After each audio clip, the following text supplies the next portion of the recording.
المشهد تيفي، عينكم على المشهد بكل وضوح. أهلا بكم في الحصيلة الإخبارية للمشهد الوطني والدولي، وهذه أبرز العناوين.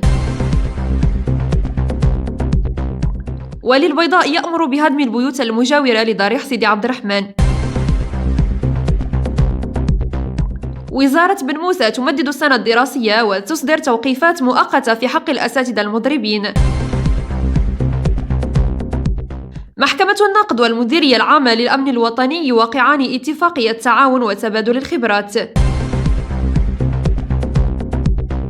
في أول رد له على اغتيال صالح العروري، حزب الله اللبناني يقصف قاعدة إسرائيلية ب 62 صاروخاً.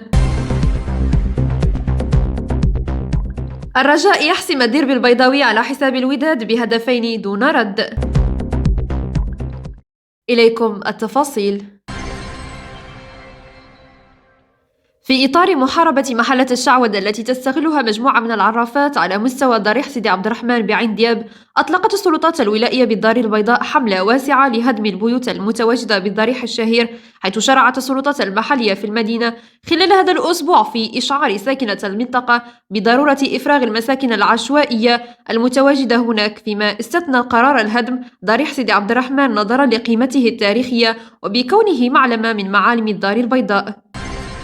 رغم استمرار رفض التنسيقيات لمخرجة الحوار بين الحكومة والنقابات الخمس أكثر تمثيلية، إلى أن وزارة التربية الوطنية والتعليم الأولي والرياضة تسارع الزمن من أجل تفادي شبح سنة بيضاء، حيث أقدمت الوزارة على بلورة خطة وطنية متكاملة من أجل تدبير الزمن المدرسي والتربوي بالنسبة للتلميذات والتلاميذ بجميع أسلاك الدراسية. وترتكز هذه الخطة التنظيمية على عدد من التدابير والإجراءات، منها تمديد السنة الدراسية بأسبوع إضافي بالنسبة للأسلاك الثلاث، وتمكين المتعلمين والمتعلمات بالمستويات الإجهادية من غلاف زمني يتيح لهم إكمال البرامج الدراسية للمواد الإجهادية في ظروف بيداغوجية وديداكتيكية ملائمة. كما تم تعديل تواريخ إجراء الامتحانات الوطنية والجهوية والإقليمية الموحدة.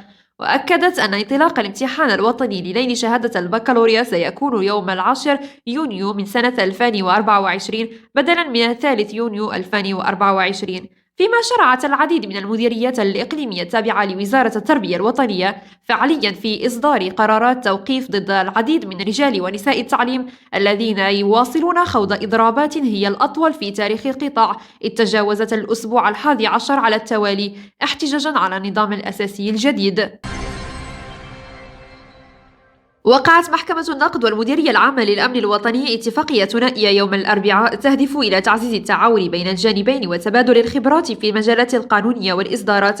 كما ترم الاتفاقية التي ترأس مراسم التوقيع عليها كل من الرئيس الأول لمحكمة النقد السيد محمد عبد النبوي والمدير العام للأمن الوطني ومراقبة التراب الوطني السيد عبد اللطيف حموشي إلى بلورة برامج عمل مشتركة في مجال التعاون والتواصل العلمي وتعزيز الكفاءات والتنسيق في مجالات النشر الاجتهاد القضائي وتبادل الإصدارات والمنشورات الورقية والإلكترونية الصادرة عن الطرفين، فضلا عن تنظيم ورشات عمل وملتقيات علمية ودورات للتكوين في المجالات القانونية والقضائية والمهنية ذات الصلة بتدبير ومعالجة ملفات المنازعات الإدارية. واقتصاديا، أطلقت مديرية الخزينة والمالية الخارجية يوم الجمعة عمليتي توظيف مالي لفائض الخزينة بمبلغ إجمالي قدره 3.3 مليار درهم. وأوضحت المديرية في بلاغ لها أن الأمر يتعلق بتوظيف أول هم مبلغ 380 مليون درهم لمدة 3 أيام وبسعر فائدة متوسط قدره 2.5%. وأضاف المصدر ذاته أن التوظيف الثاني على بياض هم مبلغ 2.65 مليار درهم لمدة 3 أيام وبسعر فائدة متوسط قدره 3%. وفي آخر مستجدات فيروس كورونا، أعلنت وزارة الصحة والحماية الاجتماعية في حصيلتها الأسبوعية عن تسجيل 130 إصابة جديدة بكوفيد-19 خلال هذا الأسبوع دون تسجيل أي حالة وفاة.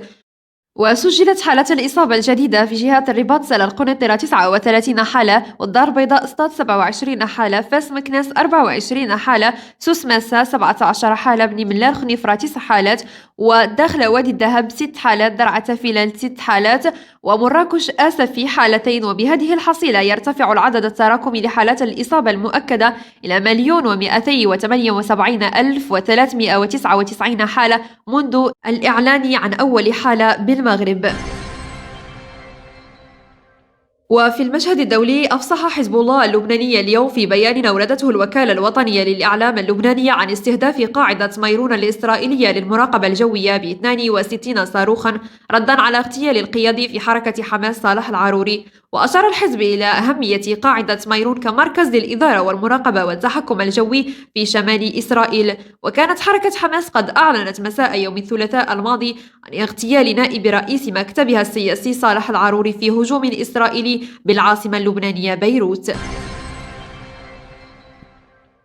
ورياضيا، تمكن الرجاء الرياضي من حسم الديربي البيضاوي بعد فوزه على الوداد بنتيجة هدفين دون رد في الجولة 14 من البطولة الوطنية الاحترافية، حيث سجل هشام أيت إبراهيم في الدقيقة 51 بالخطأ في مرمى فريقه، فيما سجل محمد زريد الهدف الثاني للرجاء في الدقيقة 65 من عمر المباراة التي احتضنها ملعب البشير بمدينة المحمدية. وبهذا الخبر الرياضي نكون قد أنهينا حصيلة هذا الأسبوع، نلقاكم الأسبوع القادم بإذن الله.